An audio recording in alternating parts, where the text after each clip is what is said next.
안녕하세요. 저는 결혼 3년 차이고 아이는 아직 없는 30대 여성입니다. 남편과 저는 동갑내기로 맞추어 결혼했지만 우리의 인연은 훨씬 오랜 세월 남아 있었습니다. 남편과 저는 같은 중학교 출신이었지만 남녀 분반과 지역이 다르기 때문에 접점이 전혀 없었어요. 우연히 친구가 된 건 특별한 사건 덕분이었습니다. 제가 중학교에 입학하자마자 도서부에서 도서관 일을 하게 되었어요. 다른 학생들을 감독하고 도서부의 업무를 처리하며 매일 도서관에 상주했기 때문에 학생들과 친해지게 되었죠. 우리 남편도 그중 한 명이었고 점심시간마다 제보다 일찍 도서관에 와서 책을 읽는 것을 즐겨 했어요. 밥을 먹지 않고 책을 읽는 건지 혼자 책을 읽는 모습을 보며 나만큼이나 책을 좋아하는 친구인 줄 알았어요. 공통 관심사가 있어서 그런지 한 번도 말을 건네지 않았던 남편에게 내적 친밀감을 느꼈죠. 그러던 중 어느 날 불량한 학생들이 남편을 놀리고 있더라고요. 도서관에서 시끄럽게 하는 것을 말리려고 다가갔는데 그 학생들이 남편을 보며 책을 읽어보라고 놀리는 걸 보았어요. 남편과 대화 한 번 못 해봤던 나는 모르고 있었지만 남편이 말을 더듬었던 것 같았어요. 그 불량 학생들은 남편과 같은 반이었기에 남편의 문제를 알고 있었고 그걸로 남편을 괴롭히는 거였나 봐요. 그 학생들은 남편에게 싫은 일을 강요하고 때리기까지 했어요. 아마도 중학생이라서 철이 안 들었을 것이지만 왜 그런 일을 할까 싶었어요. 남편을 도와주는 사람 없이 혼자 고난을 겪는 남편의 모습을 보고 참지 못했습니다. 어떤 용기로 더 큰 남자에게 달려들었는지는 모르겠지만 전 폭력에 말려들어야 한다는 생각이 들었어요. 이제 계속 이어서 이야기를 써보겠습니다. 무시하는 것은 자신이 용납할 수 없었어요. 그래서 그때 일이 커질 것으로 생각하면서도 남편을 도와주었고 다행스럽게도 제 협박 아닌 협박이 그들에게 통했던 것 같아요. 그날 이후로 그들이 남편을 괴롭히는 일은 더 이상 없다고 했거든요. 하지만 보복을 당할까 걱정돼서 그 이후로 자주 남편 곁을 찾았어요. 우리는 같은 학교 동창이자 가장 가까운 친구로 연결될 수 있었어요. 책을 좋아한다는 공통점 덕분에 더 친해질 수 있었죠. 또한 남편의 말도듬을 고치기 위해 노력했어요. 전문 서적을 찾아보고 말도듬을 교정하는 방법을 알려주었는데 생각보다 어렵더라고요. 남편의 경우 심리적인 이유가 컸는지 평상시에는 말도듬하지 않았는데 남들 앞에서 말하면 말이 더듬었어요. 어떻게 편안하게 하라고 조언해주고 스트레스의 원인을 파악해보려 노력했지만 별로 효과가 없었어요. 남편도 스스로 이유를 모르는 것 같더라고요. 그래도 수년간 함께 말을 연습하다 보니 완벽한 것은 아니지만 많이 좋아졌어요. 원래는 한 문장도 제대로 말하기 어려웠는데도요. 어려움을 겪으면서도 꾸준한 노력을 통해 발전했어요. 남편은 대학 진학 포기하려다가 제 도움으로 무사히 대학에 입학했고 잘 적응했어요. 우리는 계속해서 좋은 친구로 지내며 군대에서 돌아온 남편이 고백하여 연인이 되었어요. 사실은 남편이 먼저 제게 고백하는 줄 알았겠지만 제가 그를 얼마나 오래간 만큼 좋아했는지 아마 남편은 몰랐을 거예요. 남편이 소극적으로 보일 수 있지만 제게는 얼마나 착하고 좋은 사람인지 알고 있었어요. 그래서 남편을 다른 여자에게 빼앗기고 싶지 않았죠. 결국 우리는 연인이 되었고 그러나 몇 년 동안 떨어져 있어야 했죠. 유학을 떠나 꿈을 이루기 위해 나서게 되었지만 우리는 그 시간을 잘 이겨냈고 결혼까지 했어요. 남편은 제가 가장 어려운 시기에 믿음직한 지주가 되어주었어요. 그 경험 덕분에 평생 함께 할 사람을 만나야겠다고 마음먹었고 남편은 먼저 고백했지만 제가 먼저 프로포즈를 했습니다. 저는 그렇게 결혼을 약속한 우리는 양가 집안의 인사를 드리러 가게 되었어요. 너무나 떨리고 걱정되는 일이었지만 시부모님 얘기는 어릴 적부터 남편에게 들어와서 별 어려움은 없을 거라 예상했어요. 제가 어른들께 인사를 드리는 일은 없지만 남편이 종종 제 얘기를 지배해서 시부모님들이 절 좋게 봐주셨다고 하더라고요. 그러다 우리가 친구에서 연인이 되고부턴 어머니께서 은근히 우리가 잘 되기를 바라셨나 보더라고요. 그렇다고 의견을 강요하셔서 저를 보고 싶어 하거나 부담을 주진 않으셨고요. 그래서 전체 시부모님이 되실 분들이 남편처럼 다정하고 사려 깊고 좋으신 분들이라 생각했습니다. 그리고 제 예상대로 시부모님은 절 딸처럼 반겨주셨어요. 하지만 제가 생각하지 못했던 복병이 있었어요. 남편에겐 시부모님보다 더 두렵고 대단한 존재인 시할머니가 계셨다는 거였죠. 요즘 세상에 조부모님이 살아계신 집이 흔하지 않다 보니 저도 설마 시할머니를 걱정해야 할 줄은 꿈에도 몰랐습니다. 부모님 얘기는 종종 해도 할머니에게는 잘 하지 않던 남편이라 제가 시할머니에 대해 잘 알지 못하기도 했었죠. 그냥 옛날 분이시라 그런지 보수적이란 얘기만 들었었는데 우와 이건 뭐 보수적이 아니라 직접은 할머니는 제 상상을 초월한 분이셨어요. 그럼 시작하겠습니다. 시댁은 옛 조선시대부터 양반 가문이었답니다. 청렴결백하게 사셔서 제사를 지내지 않으셨는지 집안 형편이 넉넉하지는 않았어요. 시할머니는 시골에서 농사짓던 분이시고 시아버지는 공무원이셨지만 결혼 후 도시로 나와 철물가게를 운영하시는 평범한 분이셨어요. 어머니는 교사 출신으로 지금은 시인으로 활동하시고 계십니다. 그렇게 가정을 이루며 자식들을 키운 가운데 결혼을 할 때에도 혼인을 스스로 하기로 했었지만 시할머니는 양반 가문 자부심이 강하셨는지 손자 며느리를 선택할 때 매우 깐깐하게 보셨어요. 이처럼 가정 형편이 딱히 넉넉하지는 않아서 결혼 준비도 저희끼리 알아서 하기로 결정했다고요. 내 몇 세대 자손인지 어디 손이냐는 질문에 대해 제가 본 적 없어서요. 아버지는 공무원으로 근무하다가 은퇴를 앞두고 계시고 어머니는 교사 출신으로 은퇴 후에는 시인으로 활동하고 계십니다. 어떤 집안 자손인지, 몇 세대 손인지, 어느 집안 손인지 등에 대해서는 저에게는 아직 알려진 바가 없습니다. 제가 파주에 있는 어느 마을, 우리 가족은 중대한 집안도 아니라서요. 조상님들은 농사일을 하시는 분들이시고 양반 집안은 아니에요. 아니, 양반도 아니고요. 그럼 상농 집안이라고 이렇게 말씀드려야 하나요? 그렇지만 상농까지는 아니고 그냥 평범한 사람들이죠. 그리고 요즘 세상에 양반과 상놈을 구별하는 것은 어디 있나요? 가부개혁 이후에 신분제가 폐지된 지 100년이 넘었는데 말이에요. 무슨 소리인가요? 하지만 사람마다 타고난 처세가 있고 운명이 있는 것이죠. 논밭을 일구던 농부의 아들이 양반집에서 시집오거나 손주, 며느리를 데리고 온다는 얘기할까요? 아니요. 단지 그런 사람일 뿐이고요. 어머니, 왜 다 그런 말씀을 하시나요? 현대는 조선시대가 아닙니다. 이렇게 양반 이야기를 하시는 것이 왜 그런지요? 사돈이 되는 분들은 배울 점이 많고 착한 분들이시고 성과도 뛰어난 대학에서 공부하고 교수로도 되신 분들이지요.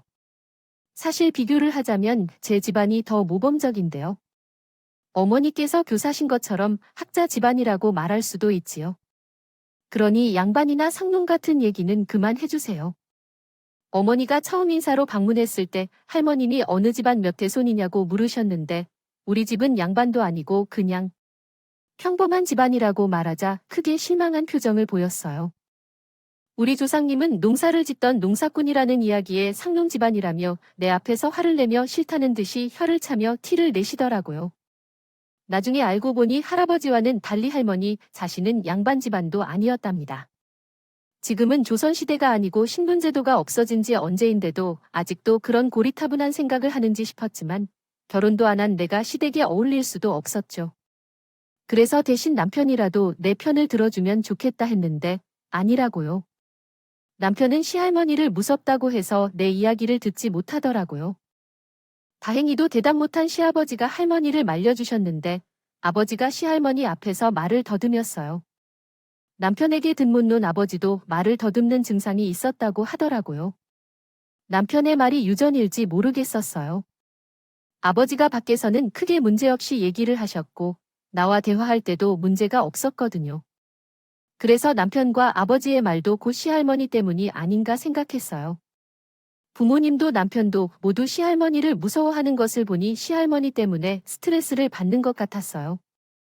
여기에 시할머니는 이제 연세가 많으셔도 같은 태도를 취했지요. 그러면 얼굴이 매우 엄격하고 두려우시고 말씀도 거침이 없어서 정말 무서웠어요. 그래서 그런 것인지 말더듬을 고쳤다고 생각했던 남편도 할머니 앞에서 갑자기 말을 잘 못하더라고요. 그런데 그런 할머니께서 양자 집안이 아니라 제가 마음에 들지 않았던 건지 제게 부당한 요구를 하시는 거예요.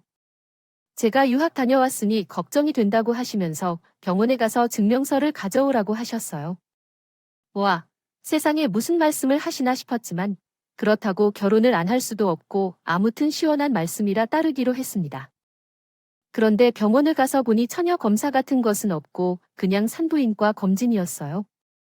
그래서 이게 의미가 있는지 의문스러웠지만 할머니가 그리 강요해 오셔서 그냥 검사를 받아서 서류를 제출했어요. 제가 어디 무슨 병도 없고 남자친구가 처음이자 마지막이니 걱정할 게 없고 검사 결과는 당연히 매우 깨끗했죠. 그러자 할머니는 만족한 것 같아서 드디어 손자 며느리로 인정해 주셨어요. 그래, 그래 거기 적혀 있는 게 다 맞는 거 맞지 뭐. 병원 다녀왔는데 깨끗하다고. 그런데 이제 내가 더 걱정할 일은 없을 것 같아. 내가 널 의심해서 그렇게 한 건 아니라고 말이에요. 요즘 세상 너무나도 어렵고 저희 노년에는 걱정이 많이 되네요. 이별은 어정쩡한 삶을 사는 시대에서 얼마나 무섭고 함부로 살아가는지를 모른다는 것이지요. 기분 나빠하지 않게 해주었으면 좋겠습니다. 족보가 없는 집에 대해 컬리지만 우리 아들 말씀하셨죠. 양반 가문이 많이 존재하나요? 거짓말 대신 솔직하게 했을 때 그것이 더 좋은 것입니다. 앞으로 거짓말 하지 마세요. 할머니께서 거짓말을 정말 싫어하시네요. 앞으로는 노력하겠습니다. 양반 가문은 아니지만 학자 가문이라서 기분이 좋으세요. 교수가 되면 우리 집에도 학자가 생기네요. 대답이 통하는 사람이 생기니 기분이 좋군요. 뒤에서 도와드릴 수 있으니 제 시댁에 잘하는 것이 중요하다고 생각하세요. 평범한 집안에서 잘 자란다면 예의범절도 잘 알게 되므로 매주 와서 도와주길 바랍니다. 삼합사진을 배워라. 내가 어머니와 시아버지께서 가르쳐 주신 것을 그대로 전달해 주어라. 그 정도 시간은 내가 할 수 있어? 매주 학습 시간을 가져야 하나요? 어머니 현주에게 너무 부담을 주지 마세요. 어른이 말씀하시면 거절할 수 없을 테니까요. 바쁜 분께서 오락을 즐기시는 것이 얼마나 부담스러울까요? 그리고 현주가 얼마나 바쁜 분인데요. 잠도 제대로 자지 못하고 공부와 가르침에 매달리는 분이라고요. 어머니가 따로 찾아와서 삼합사진까지 어떻게 배워야 할지 고민이 되네요. 너무 힘들어요. 어머니와 할머니께서 그 무섭던 태도는 어디로 갔는지 갑자기 친절해졌어요. 그 때문에 제가 양반 집안 출신이 아니라 가르칠 것이 많다고 자주 찾아오셔서 배우라고 하신다고요. 그 당시에는 논문 작성, 학술 작업, 결혼 준비 등으로 정신없이 바빴기 때문에 그 말씀이 청천벽력처럼 다가왔어요. 하지만 시어머니가 제 난처한 상황을 이해해 주시고 할머니에게 너무 부담 주지 말라고 당부해 주셨어요. 그러자 갑자기 할머니의 맹렬한 호령이 들려왔어요. 뭐야, 지금 내 말을 부인하는 거야? 내가 누구인데 내가 하는 말에 감히 반대하냐? 우리 손주와 며느리를 자주 보고 싶다고 했는데 왜 이러는 거야? 무식한 놈, 어른의 말은 어디로 갔어? 너 내가 시집을 잡아온 후로 귀는 열고 입은 타더라고 했냐? 응, 내가 너에게 그 말을 몇십 년 전부터 했는데 아직도 말을 못 알아들으니 어른의 말에 끼어들어 감히. 어머니, 그것은 아니에요. 전 그냥 새댁이 바빠서 걱정이 돼서 그랬어요. 거짓말도 못하는 아이가 어떻게 큰 어른의 말을 거부하겠어? 그래서 내가 대신 나선다는 게 이거냐? 새댁이는 물론이고 아무 말도 안 하는데 무식한 내가 며느리 노릇을 못해서 이제서야 말이 통할 만한 손주 며느리 찾겠다면서 내가 뭔데 간섭이야? 내가 내 탓도 있느냐? 그런다고 글도 못 읽는 너 같은 걸 며느리로 데리고 거주하느라 얼마나 속이 터졌는데 그래도 이번에는 똘똘한 손주 며느리를 만나서 내가 그녀를 가르치겠다는데 나 설마 여자가 내보다 똑똑해서 질투하는 거냐? 내 주제 아니에요. 내가 오랜만에 사단을 내봐서 그런 게 아니에요. 어머니 죄송합니다. 제가 잘못한 거예요. 시어머니는 제 편을 들어주신 것뿐인데 할머님은 인격까지 나무라 하셨다고 하네요. 글도 못 읽고 무식하다며 제 앞에서 심한 소리를 하신다던데 그래 할머니를 보면서 뜬금없이 놀랐지만 그 시절에는 할머니가 손주 며느리 앞에서 헛웃음을 지신 줄로만 알았어요. 아마도 예전 분이니까 이해 못할 거란 생각이 들었어요. 하지만 그 이후로 시어머니를 대하는 할머니의 태도를 보니 이제야 어머님께서 겪었던 어려움과 시집살이의 어려움을 알았어요. 우여곡절 끝에 결혼 후 첫 명절을 보내게 된 그날, 내가 내심 너무 떨리고 걱정도 되던데요. 남편과 함께 일찍부터 어머니를 도와드리러 시어머니를 찾았어요. 우리 집은 제사나 명절을 크게 지내지 않아서 그냥 가족끼리 음식을 준비해서 먹는 정도였는데 시어머니 집은 양반집이라 그런지 수십 가지 음식을 준비하시더라고요. 그런데 우리 시댁은 외동이신 시아버지와 친척들도 멀리 사셔서 그 모든 음식을 시어머니가 혼자 준비하신다는 거예요. 남편은 어머니를 도우려 했지만 남자가 부엌에 들어가면 안 된다는 시할머니의 말에 어머니를 도울 수 없다고 했어요. 그리고 시할머니도 어머니를 도와주지도 않으셔서 그래서 그 모든 음식을 시어머니가 혼자 준비하셔야 했지요. 처음 시집에 갔을 때 그 사실을 알고 얼마나 놀라셨을까요? 솔직히 할머니가 너무 심하시다 싶었어요. 그래서 이제라도 제가 좀 도와드리려고 했는데 마음씨 좋은 시어머니께서는 제게 일을 시키지 않으셨어요. 교수 며느리한테 허드렛일을 어떻게 시키겠냐며 제가 아무것도 못하게 하셨어요. 어머니, 제가 도와드릴게요. 같이 해요. 아니야. 거의 다 했어. 원래 니들 오기 전에 다 해놓으려고 했는데 새 식구 들어오고서 첫 명절이라 그런지 내가 평소보다 일을 너무 버렸네. 진태한테 들으니까 현준이가 육전을 좋아한다며. 그래서 평소에 안 하던 육전까지 하다 보니 늦어졌어. 그래도 거의 다 했으니까 넌 할 거 없어. 괜한 얘기를 해서. 안 그래도 힘든 어머니 더 힘들겠네요. 저 육전 안 먹어도 되니까 다음부턴 안 하셔도 괜찮아요. 어머니 혼자이 많은 걸 다 하시는데 너무 고생이세요. 다음부턴 꼭 저랑 같이 해요. 아니야. 됐어. 현주, 너 없었을 적에도 나 혼자 다 하던 건데. 갑자기 며느리 생겼다고 며느리 뿌려 먹으면 되겠니? 더구나 넌 큰일을 하는 애잖아. 난 세아가 너랑 달리 못 배우고 똑똑한 사람은 아니지만 그 정도로 생각 없는 사람은 아니야. 그러니까 걱정 마라. 저희 어머니는 그런 분이셨어요. 제가 그 집에 시집을 가기 전부터 아들에게 보물 같은 친구가 생겼다며 좋아해요. 당신은 결혼할 때 제 손을 꼭 잡아주시면서 며느리가 되어주셨고 그로 인해 정말 감사하고 미안하다고 말씀해주셨던 분이셨습니다. 어머니께서는 항상 나를 소중히 여기시면서도 절대로 설거지를 시키지 않으셨습니다. 저를 키우시면서 어머니께서는 자주제 안부를 묻고 심적으로도 챙겨주셨습니다. 그러나 실제로는 그렇게 아껴주시고 소중히 여기시는 어머니이셨지만 결혼 후에 시어머니로서 제 할머니를 모시고 사는 동안 어떤 압박과 힘든 시할머니의 삶을 겪어야 했습니다. 젊었을 때부터 시할머니의 김치와 올려놓은 깍지국 같은 음식을 보며 놀랄 뿐이었습니다. 첫 명절날에는 혼자서 밥상을 차리시고 혼자서 식사를 하셨습니다. 제가 원래 그러한 일로 뒤늦게 후회하게 되었습니다. 한맞있는 명절날 시어머니께서 혼자 초란 밥상 앞에 앉으신 것을 보았을 때 정말 깜짝 놀랐습니다. 가족이 많지 않았고 자리도 충분히 있었는데 왜 혼자 앉아 계셨는지 이해할 수 없었습니다. 어머니가 그러한 습성이 계시다면 이해해야 할 것이지만 제가 그것을 이해하지 못하고 불편해하자 시어머니의 어린 내용을 듣는 대신 가족들과 함께 앉게 했습니다. 그러나 시할머니가 나타나서 우리가 편하게 함께 앉아 식사를 할 이유가 없다며 억을 올려 말씀하시면서 시어머니를 괴롭히는 제 행동에 대해 후회하게 되었습니다. 이후 시할머니는 시어머니를 혼내시며 음식을 취할 수 없게 했습니다. 외모 속에 저는 혼란스러워했고 어떤 말도 할 수 없었습니다. 손자 며느리라 할 수 있는 것이 없었어요. 내성적이고 어떤 말도 못하는 집안의 남자들조차 시어머니 앞에서 말도 더듬었고 시어머니 편이 되어주지 못했습니다. 시어머니는 아마도 오랜 세월 동안 그런 수모와 멸시를 참으며 살아온 것 같았어요. 우리 시어머니는 가난한 시골에서 태어나 초등학교를 제대로 졸업하지 못했으며 글도 제대로 읽을 줄 몰랐습니다. 그래서 양반가의 며느리가 되는 것을 자랑스러워했던 시할머니는 그런 며느리를 수용할 수 없었을 것입니다. 자녀를 낳고도 홀로 시어머니를 몇십 년 동안 모른 어머니만큼 냉정하게 대해 본 것 같았어요. 그러나 그럼에도 불구하고 서적을 읽지 못한 것이 죄도 아닌데 그러한 시어머니를 보며 제 할머니를 마음속으로 모셨다고 생각했습니다. 하지만 남편은 계속해서 제게 참으라고 요구했고 할머니께서 정말 너무하시다고 생각했습니다.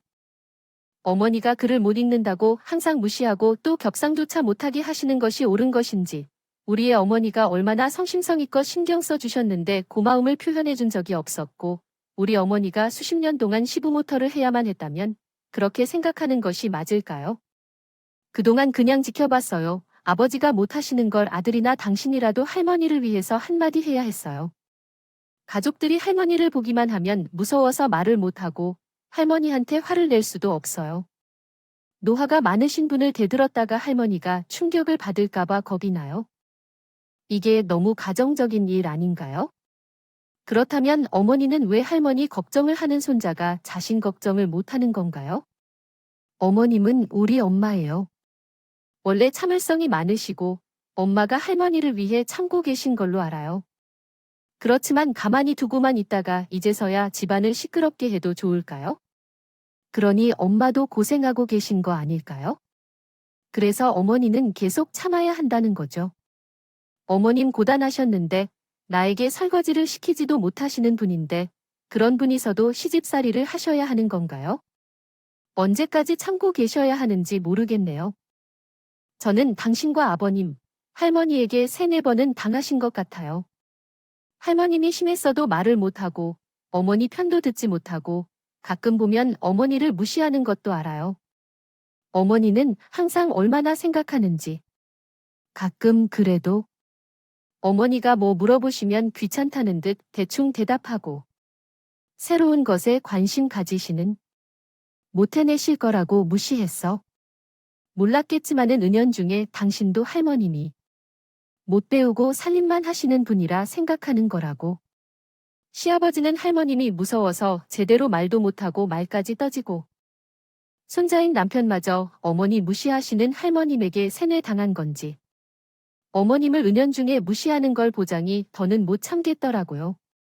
굳이 손자 며느리인 저까지 나서는 게 맞나 싶었지만 저까지 참는다면 어머니는 할머님이 돌아가실 때까지 구박을 견디며 고통받으실 것 같았어요. 식구들 아무도 나서지 않는다면 저라도 나서야겠다 싶었습니다. 그래서 그날 후로 전 어머니를 위한 계획을 세웠어요.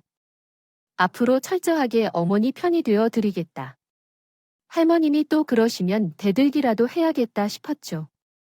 그러던 어느 날 저희가 다시 시댁에 모이는 시할머님 뵙기가 껄끄러워 자주 가고 싶진 않았지만 그날은 갈 수밖에 없었어요. 그날이 바로 시어머니 생신이셨거든요. 어머니 생신이니 드시고 싶은 거 드시러 외식하자고 했는데도 자식들이 힘들게 번 돈 어떻게 함부로 쓰느냐며 거절하시는 시어머니. 그냥 집에서 생일 파티를 축하하기로 결정했지만 아마도 매년 직접 생일 파티를 준비하셨을 어머니를 위해 이번에는 저가 요리를 직접 해 가기로 했습니다. 제 솜씨는 뛰어난 편은 아니지만 어머니께서는 정성을 알아주실 거라고 생각했어요. 어머니 세상에, 현준아, 너가 다 한 거니? 어머니, 현주가 생일 파티를 준비했다고 며칠 전부터 소란스러웠어요. 나도 옆에서 조금 도와줘서 아이 생일 파티를 준비하는 며느리는 흔치 않는데 우리 어머니는 행복하네요. 진태야, 너는 현주가 한다고 하면 말려야지. 이미 바빠서 나한테서 뭐든 챙겨줄 필요 없어. 어머니, 제가 어머니 생일을 꼭 챙겨드리고 싶었어요. 솜씨는 없지만 힘들게 노력해서 한번 해봤어요. 아, 맛이 어떨지 모르겠어요. 당연히 맛있을 거예요. 난 현주가 해준다면 다 좋아요. 다행히도 어머니가 만족해 주셔서 저도 기쁘다고 생각했습니다. 식사를 마치고 제가 준비한 케이크를 함께 나누며 행복한 시간을 보냈어요. 남편과 함께 준비한 선물과 제가 따로 쓴 편지를 어머니께 전달했어요. 어머니, 이건 선물과 별도로 쓴 편지예요. 마음을 담아서 써봤어요. 어머니, 우리 며느리가 나에게 편지를 썼어. 정말 신기해? 생일날 받은 모든 편지를 읽어보니 너무 감동적이에요. 내 아들도 나에게 편지를 써준 적이 없었는데 역시 내 며느리가 최고야. 우와, 당신은 언제 이런 준비를 했는지 대단하다고. 정말 미안해. 난 아직도 빈손인 것 같아. 좀 피똥해 보일 때도 있어. 효도는 현주가 다 하는 것 같아. 앞으로도 매년 편지를 써줄게. 어머니, 그럼 제가 읽어드릴까요? 아니야, 난 너무 부끄럽다. 난 독자일 때는 제가 따로 읽을게. 야, 그게 똑똑한 며느리 앞에서 똑똑해 보이려는 모습이겠지. 그때 읽어주면 돼. 읽어드리는데 무슨 상관이 있어. 그런 사람이 어디에 있겠어? 지금 읽지 않아도 괜찮아. 코타대로 해. 왜 글을 읽을 줄도 모르냐고. 약간 창피하지만 나중에 읽는 게 편할 것 같아. 나중에 내 친구들한테 읽어달라고 할게. 그건 아마 이유가 있을 거야. 이런 상황이 처음이라 그런 것 같아. 진심으로 쓴 편지를 전할게. 시어머니는 처음 받아보시는 선물이라 너무 기뻐하셨어요. 고마워하시는 모습을 보며 기뻐했어. 하지만 할머니는 생통을 깬 후에 편지를 혼자 읽으신다고 집어넣으셨어. 그걸 보고 어머니가 눈이 안 좋은 거 어떻게 하냐며 당황했어. 또다시 무시당하신 것 같아요. 오늘은 어머니의 생신일이라 그런지 할머니는 평소보다 더 특히 호령하시는 것 같았습니다. 제가 더 이상 참지 못하고 결국 할머니 앞으로 나서게 되었어요. 할머니, 정말 너무하시네요. 오늘은 어머님 생신이신데 이렇게까지 하실 필요 있나요? 오늘 같은 날은 축하해주고 넘어가야지요. 다른 날은 꾸짖어도 되는데요. 할머니는 왜 이렇게까지 하는지 이해할 수 없었습니다. 어머님께서 무슨 잘못을 저질렀기에 이렇게까지 하는 걸까요? 그때 할머니가 저에게 화를 내면서 넌 왜 나한테 이렇게 말해? 지금 시할머니한테 왜 그런 태도를 취하니? 라고 말씀하시더군요. 저는 시집가서 조금 시간이 지난 것도 있고 남편이나 시아버지도 아무 말 못했기에 참고 있었어요. 하지만 이제는 참지 못하겠습니다. 제가 참으면 할머니가 어머님에게 얼마나 하는지 알 수 없어서 더는 참을 수 없어요. 그래서 할머니께 이유를 물었습니다. 저는 왜 이러세요? 제가 뭘 잘못했나요? 이렇게 욕하는 거 왜 그러세요? 할머니는 너는 아직 어릴 때부터 예쁘다고 해줬었는데 이젠 이런 태도를 취하네. 안 받아 먹은 것 때문에 이러는 거야? 뭐야, 이젠 좀 나한테 가르칠 수가 없게 졌네 라고 하시더군요. 네, 이 사람 별로다. 어디 이리 뻔뻔히 대답을 하지? 내가 이유 있게 화를 내어야 한다고 이야기했던 건데 넌 삼강오륜도 몰라서 이런 짓을 하는구나. 내가 보기에 할머니가 삼강오륜을 모르지 않을까 생각되는데 아랫사람이라고 해서 어른을 공격해야만 하는 건 아니다. 삼강오륜에서는 윗사람이 아랫사람에게 먼저 예를 보여주어야 한다고 했어. 그런데 할머니는 늘 삼강오륜을 언급하면서도 제대로 배운 대로 못하는 것 같아. 할머니는 어머니에게 화를 내고 모욕을 주는데 나는 그런 모습을 보고 무엇을 배울 수 있겠어? 아니야, 고의로 한 걸 보이는구나. 그래서 내가 이렇게 행동하는 게 맞는 거야? 윗사람이 아랫사람을 가르치고 혼내는 건 당연한 거야? 그런 당연한 이치에 맞게 행동해야지. 아랫사람이 흠이 있어도 이해하고 용서해 주어야지. 참, 어른인데 할머니처럼 심하게 시비 거는 건 안 된다고 생각해. 나는 모시는 시할머니가 존경받을 만한 어른이길 바랐는데 매번 보면 실망만 하게 돼서 이제 시댁에 오기 싫어졌어. 아니, 세상에 이런 말을 하는 게 무슨 상황인가. 다행이네. 내가 잘못해서 이러는 게 아니라 제대로 배우길 바란다면 느리를. 잘 가르쳤다면 날 도와줘야 할 일이 생기겠지, 아닌가? 왜 자꾸 그런 말을 하세요? 내가 틀릴 리가 없잖아요. 예전에 신하도 임금께 충성을 보이는데 손주 며느리인 저는 할머님께 그런 말씀도 못하겠어요. 더구나 제가 실수했다면 어머님 탓이 될 리가 있겠어요? 그리고 어머니도 더는 참지 말아주세요. 할머님이 언제까지 무시할 건가요? 어느 순간에는 참을 수 없어지실 텐데요. 어머님의 정체를 밝혀주시기 바랍니다. 어머님이 얼마나 위대한 분인지 알아주셨으면 좋겠어요. 그 편지를 어머님께 직접 읽어주세요. 전 항상 못난 어머니의 편에 서 있을 이유가 없어요. 무식한 걸 어찌 할 줄 아요? 저는 지금 한글을 배워서 책도 읽고 글도 잘 읽어요. 어머니, 내가 나에게 이러는 건 왜?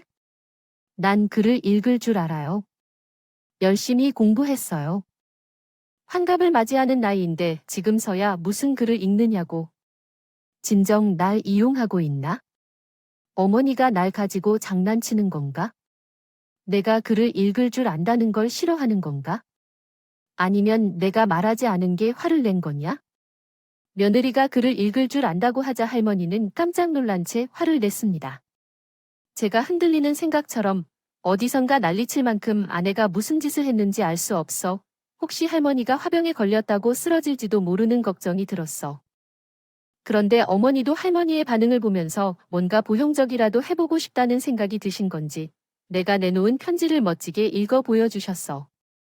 그러자 할머니는 정말 믿기 어렵다는 표정으로 입을 벌리셨어. 어머니 정말 잘 읽으시네요. 목소리가 너무 좋으셔서 말하는 것 같을 정도였어.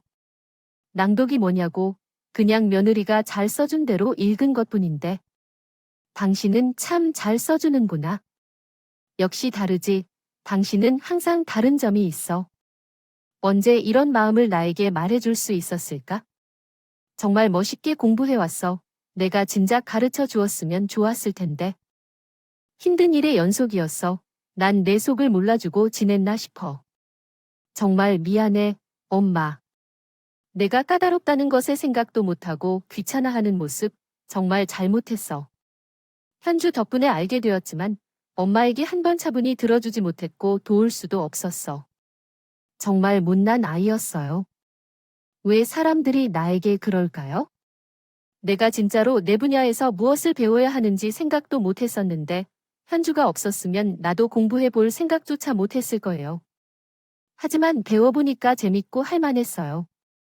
왜 이제서야 이런 좋은 것을 배웠는지 후회돼요. 어찌나 이제서야 글을 좀 읽는데 성취했는지 못나게 생각이 들어요. 다른 사람이 모두 할 줄 아는 일을 하는 것이 자랑이냐고? 그런 건 아닌 것 같아요. 할머니가 뱀을 잠깐 깨우치는 건 정말 큰 노력이 필요한 일이에요. 어머니만 아버지와 함께 일하시는데요. 그리고 몰래 어머니가 공부를 많이 한 건가요? 가장자리야. 그냥 한글을 배울 때 즐거웠기 때문에 읽고 쓰는 게 재밌었어요. 현주한테 공부할 책을 구해달라고 했더니 현주는 검정고시를 하면 바보라고 했어요. 그래서 한 번 시도해봤어요. 하지만 그렇게 어려운 문제도 아니었어요. 어머니가 중학교에서 고등학교까지 1년 만에 검정고시에 합격한 거라면 정말 멋진 일이에요. 다른 사람들이 10년이 넘게 공부하는 것을 어머니가 1년 만에 이뤄냅니까요? 이제 노인 대학도 가요? 여기서 여러분의 삶이 바뀌어 갈 것입니다. 계속해서 선생질을 할 수 있을 거예요. 그러므로 저가 거짓말 그만하라고 말하자 할머니는 깜짝 놀라서 아무 말도 못하셨어요. 같은 입장인 분이 왜 그렇게 할머니를 괴롭히는 걸까 생각했지만 저는 할머니가 그를 모른다는 콤플렉스를 자신의 어머니에게 투영하여 무시한 게 아닌가 생각했어요. 그래서 저희 어머니가 글을 읽으시는 걸 보고 불편해하셨을 거예요. 그 시절 딸로 태어나 교육도 받지 못한 할머니의 아픔을 이해하고 싶지만 할머니가 어머니를 괴롭히는 건 옳지 않다고 생각했습니다. 그래서 할머니도 반성하고 뉘우치시게 하려고 할머니의 치부를 건드렸어요. 모르는 건 괜찮고 배우면 되지만 사람을 무시하는 건 잘못된 행동입니다. 할머니가 글을 못 읽는다고 무시해도 될까요? 그건 아니에요. 제가 교수란 게 아닙니다. 결국 며느리도 가족이고 그렇게 함부로 대하는 건 나쁜 행동입니다. 얼마나 잘했는데 그런 게 하나도 감사하지 않다니요. 할머니처럼 좋은 며느리가 없다며 이렇게 말씀드리는데 요즘에는 딸들이 더 나몰라 한다는데 할머니는 정말 좋은 며느리 두 분이신 것 같아요. 그러나 어머니가 병으로 화병에 걸리시게 된다면 누가 식사를 챙기고 모실까요? 어머니가 없으면 할머님을 더 걱정해야 할 사람은 누구보다 할머님 자신인 것 같아요.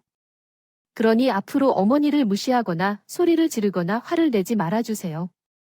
어머니의 말씀을 듣고 나니까 자신이 어른으로서만 군것질을 했던 것 같다. 그냥 나이가 드니까 그렇게 대하지 말아야 하는데 나이가 들어 손녀나 며느리를 너무 대책 없이 대해온 모습이군요.